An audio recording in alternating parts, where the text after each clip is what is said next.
कहानी की शुरुआत में हम एक लड़के फ्रेंड को देखते हैं जो कि वेदर ऑब्जर्वर होता है, क्योंकि गवर्नमेंट एक आइलैंड के मौसम के बारे में पता लगवाना चाहती थी। इसीलिए उन्होंने फ्रेंड को वहां भेजा था ताकि वो वहां एक साल रुककर मौसम का पता लगा सके। और अब फ्रेंड को शिप के जरिए उस आइलैंड पर छोड़ा जाता है जहाँ उसे एक घर में पूरे साल भर रहना था। वहाँ से उसे एक लाइट हाउस नजर आता है। अब शिप का कैप्टन और फ्रेंड उस लाइट हाउस की तरफ बढ़ते हैं। अंदर जाने पर उन्हें एक आदमी मिलता है जिसका नाम ग्रूनर था और वो उसी लाइट हाउस के अंदर रहता था। शिप का कैप्टन उससे पूछता है कि यहाँ पर जो पहले लड़का आया था वो कहाँ पर है। तो वो आदमी बताता है कि उसे कोई बीमारी हो गई थी जिससे वो मर गया। तब कैप्टन उससे पूछता है कि उसकी डेड बॉडी कहाँ है। तो वो बताता है कि वो बीमारी की हालत में कहीं बाहर गया था और फिर वापस नहीं आया। फिर वो कैप्टन वहाँ से चला जाता है, लेकिन जाने से पहले वो फ्रेंड को अपनी गन देता है और कहता है कि आइलैंड पर खतरा है और तुम अपना ध्यान रखना। अब फ्रेंड वहाँ मौजूद घर के अंदर जाता है। वहाँ पर उसे पिछले वेदर ऑब्जर्वर की डायरी मिलती है जिसमें लाइट हाउस के साथ अजीबोगरीब क्रिएचर का भी स्केच था। खैर इसके बाद फ्रेंड वहाँ पर सो जाता है और अगली सुबह वो अपने काम पर लग जाता है। अब उस रात जब फ्रेंड बैठा होता है तो उसे अपने दरवाजे पर किसी का एहसास होता है। जब वो वहाँ जाकर देखता है तो तभी कोई दरवाजे के नीचे से अपना क्रिएचर जैसा हाथ अंदर करता है। ये देखकर फ्रेंड काफी डर जाता है और बेसमेंट में भाग जाता है। वो डर के मारे सारी रात वहीं बिताता है और जब सुबह उठकर अपने घर के बाहर जाता है तो उसे काफी अजीब तरह के फुटप्रिंट्स दिखते हैं जो समुद्र के अंदर जा रहे थे। फ्रेंड को कुछ समझ नहीं आ रहा था तो वो लाइट हाउस में ग्रूनर के पास जाता है, लेकिन ग्रूनर उसके लिए दरवाजा नहीं खोलता है और कहता है कि तुम्हें भी उन लोगों के साथ वापस चले जाना चाहिए था।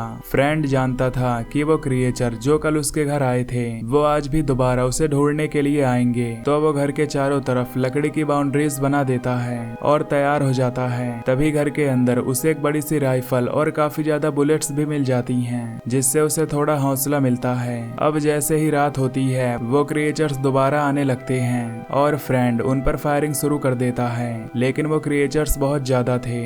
इसीलिए फ्रेंड अपने घर के बाहर लगी हुई लकड़ियों पर आग लगा देता है ताकि वो उसे क्रॉस न कर सके, लेकिन इसकी वजह से उसके दरवाजे में भी आग लग जाती है, जिससे डरकर फ्रेंड अपने घर से बाहर आ जाता है और देखता है कि आग की वजह से सभी क्रिएचर्स वहां से भाग गए थे। और वो एक पत्थर के पास बैठकर अपने घर को जलता हुआ देखता है। सुबह होने पर वो देखता है कि ग्रूनर पानी भरने बाहर आया है कि तभी फ्रेंड के पास एक क्रिएचर आती है और वो अपने बचाव में उस पर गन पॉइंट कर देता है कि तभी ग्रूनर आकर उससे कहता है कि उसे छोड़ दो, ये तुम्हें कुछ नहीं करेगी। उसके बाद वो क्रिएचर को अपने पास बुलाता है और फिर फ्रेंड को कहता है कि तुम चाहो तो मेरे साथ लाइट हाउस में रह सकते हो, क्योंकि ग्रूनर के पास रहने और खाने का पर्याप्त सामान था। उनके साथ वो क्रिएचर भी होती है। तभी ग्रूनर फ्रेंड को बताता है कि एक बार इस क्रिएचर ने मुझ पर हमला करने की कोशिश की थी, लेकिन मैंने इसे अच्छे से ट्रेंड किया और अब ये मेरी पालतू है और मेरे साथ रहकर मेरी हर बात मानती है। फ्रेंड ग्रूनर से कहता है कि तुम चाहते तो मेरी शिप के साथ वापस जा सकते थे, तुम्हें तो ये सब मालूम था। लेकिन ग्रूनर उसे बताता है कि अब यही उसकी दुनिया है और वो जैसे चाहे यहाँ पर रह सकता है।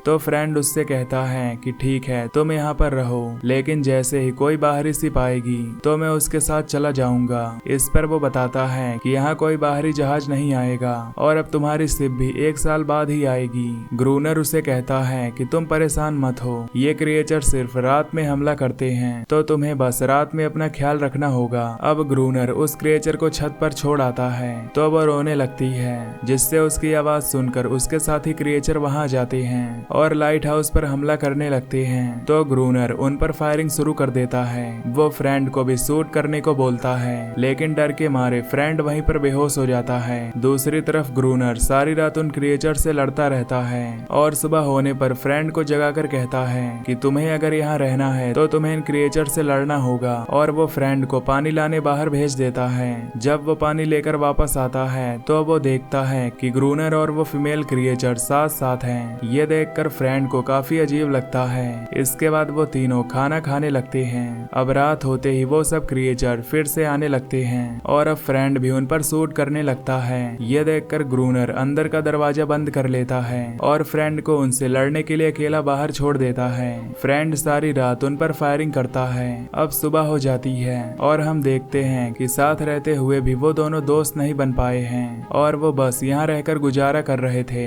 अब फिर से रात होते ही वो क्रिएचर क्रिएचर्स यहाँ पर नहीं आते। तो फ्रेंड ग्रूनर से कहता है कि शायद वो हम दोनों से डर गए हैं क्योंकि वो जान चुके हैं कि हम उनका मुकाबला कर सकते हैं। तब ग्रूनर कहता है कि नहीं, हमने उन्हें मारकर कम कर दिया था और अब वो अपनी जनरेशन बढ़ा रहे हैं और फिर हम पर अटैक करेंगे। इसी दौरान वो क्रिएचर जो इनके साथ रह रही होती है, फ्रेंड को उस पर तरस आने लगता है कि वो अपनी फैमिली से दूर रह रही थी। वो उसका नाम अनारिस रखता है। अब काफी रातें गुजर चुकी थी और कोई भी क्रिएचर ने इन पर हमला नहीं किया था, तो ये लोग कंफर्ट हो जाते हैं और चेस खेलने लगते हैं। और आज रात उन्होंने लाइट हाउस के बाहर लाइट भी ऑन नहीं की थी कि तभी बहुत सारे क्रिएचर्स इन पर अटैक कर देते हैं। उस हमले में ग्रूनर का पैर बुरी तरह जख्मी हो गया था, लेकिन इन दोनों की जान बच जाती है। अब वो क्रिएचर अनारिस ग्रूनर का पांव चाट कर उसका जख्म हील कर देती है, क्योंकि उसके जीभ यानी सलाइवा में ऐसी चीज थी जिससे किसी भी जख्म को ठीक किया जा सकता था। अब एक दिन फ्रेंड समुद्र के किनारे खड़ा होता है तो उसे एक शिप दिख जाती है। वो भागकर फ्लेयर गन लेकर आता है ताकि वो उन्हें इशारा कर सके, पर तभी ग्रूनर उसे मना कर देता है, इसीलिए उनमें लड़ाई हो जाती है। और ये देखकर अनारिस भी ग्रूनर पर अटैक कर देती है, जिससे ग्रूनर को काफी गुस्सा आता है और वो उसे मारने जाता है। तो अनारिस वहाँ से भाग जाती है। जब अनारिस को पता चलता है कि फ्रेंड यहाँ से जाने वाला है तो वो उसे एक जगह पर लेकर जाती है जहाँ पर एक शिप होती है। फ्रेंड वो शिप देखकर काफी खुश हो जाता है और फिर ग्रूनर को जाकर ये सब बताता है। तो ग्रूनर उससे कहता है कि वो उस शिप के बारे में पहले से जानता है। वो उसे बताता है कि वो पुर्तगीज लोगों का जहाज था और जब वो यहाँ आए तो क्रिएचर्स ने उन सबको समुद्र के अंदर खींच लिया। मुझे उनके शिप से कुछ बॉम्ब डायनामाइट्स मिले थे, लेकिन वो खराब हो चुके थे। तब फ्रेंड ग्रूनर से चलकर उस शिप की तलाशी लेने को कहता है, शायद उन्हें वहाँ कुछ डायनामाइट्स मिल जाएं, जिससे वो एक बार में ही काफी सारे क्रिएचर्स को मार सकेंगे। लेकिन ग्रूनर उसे वहाँ जाने से मना करता है। अब अगले दिन फ्रेंड समुद्र के पास जाता है जहाँ अनारिस भी होती है और वो दोनों एक साथ समुद्र में नहाने लगते हैं। ग्रूनर भी ये सब कुछ देख रहा था और उनके इस रिलेशनशिप से काफी जेलस फील करता है। जब फ्रेंड लाइट हाउस में वापस आता है तो ग्रूनर उससे कहता है कि वो उसके साथ उस शिप पर जाने के लिए तैयार है। अब वो दोनों उस तरफ चल पड़ते हैं जहाँ शिप डूबा हुआ था और फ्रेंड ग्रूनर से कहता है कि अगर मैं 3 बार रस्सी खींचूं तो समझ जाना कि मुझे तुम्हारी मदद चाहिए। अब फ्रेंड समुद्र के नीचे चला जाता है और उसे वहाँ पर बहुत सारे बॉक्सेस मिलते हैं जिसमें ढेर सारे डायनामाइट्स थे।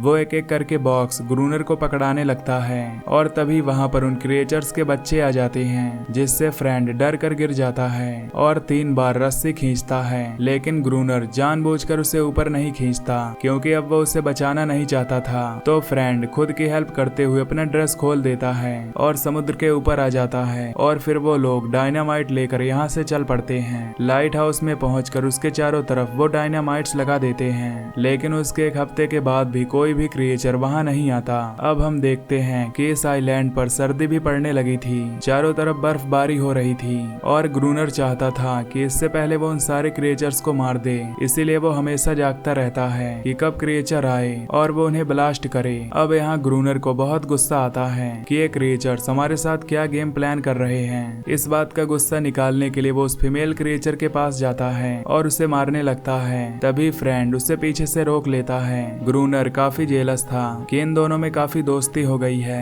ग्रूनर उससे कहता है कि आज रात जैसे ही क्रिएचर्स आए तो तुम मुझे बताओगे और मैं फौरन उन्हें ब्लास्ट कर दूंगा। और फ्रेंड दरवाजे पर उन क्रिएचर्स का ध्यान रखता है। वहीं ग्रूनर उस क्रिएचर को छत पर ले आता है और उसे चिल्लाने के लिए कहता है ताकि उसकी आवाज सुनकर उसके साथी वहाँ पर आए और वो रोने लगती है, जिससे बाकी के क्रिएचर वहाँ आने लगते हैं और नीचे खड़े फ्रेंड पर अटैक कर देते हैं। पर फ्रेंड जैसे तैसे अपनी जान बचाकर लाइट हाउस के ऊपर आ जाता है और तभी ग्रूनर वहाँ ब्लास्ट कर देता है, जिसकी वजह से सारे क्रिएचर्स मारे जाते हैं और वो दोनों भी काफी जख्मी हो जाते हैं। जब वो लोग अनारिस को ढूंढते हैं तो वो वहाँ पर नहीं होती, वो वहाँ से जा चुकी होती है। और अगले दिन हम देखते हैं कि अनारिस और बहुत सारे क्रिएचर्स वहाँ पर एक साथ आए हैं। यहाँ पर फ्रेंड को एहसास होता है कि ये लोग कभी लड़ना नहीं चाहते थे, लेकिन ग्रूनर उन्हें मारना चाहता था, तो ये लोग भी उस पर अटैक करते थे। तभी वहाँ ग्रूनर आकर अनारिस पर अपनी गन तान देता है और अनारिस को अंदर जाने को बोलता है, लेकिन अनारिस को उस पर बहुत गुस्सा आता है क्योंकि उसने बाकी क्रिएचर्स को मारा था और वो उसे घूरने लगती है, जिससे ग्रूनर को यकीन नहीं होता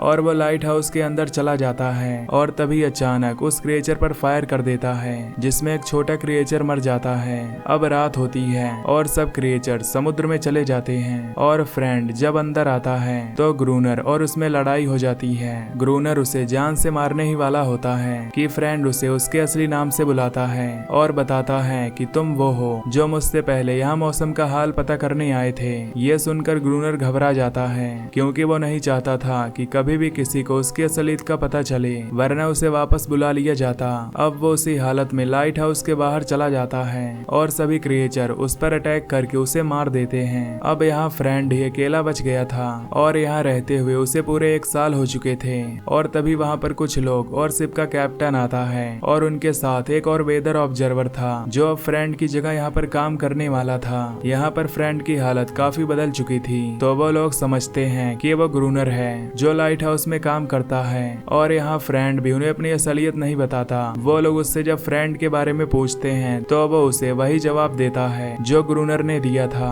और शिप का कैप्टन कहता है कि हमें यहाँ तलाशी लेनी है। तभी अनारिस वहाँ से निकलकर समुद्र में चली जाती है। यानी कि अब ये दोनों यहाँ एक साथ रह रहे थे और अब फ्रैंक भी यहाँ से नहीं जाना चाहता था और ये मूवी यहीं पर एंड हो जाती है। तो दोस्तों, अगर आपको ये एक्सप्लेनेशन पसंद आई हो तो वीडियो को लाइक और चैनल को सब्सक्राइब कर दीजिए। Till then take care, love you, bye bye.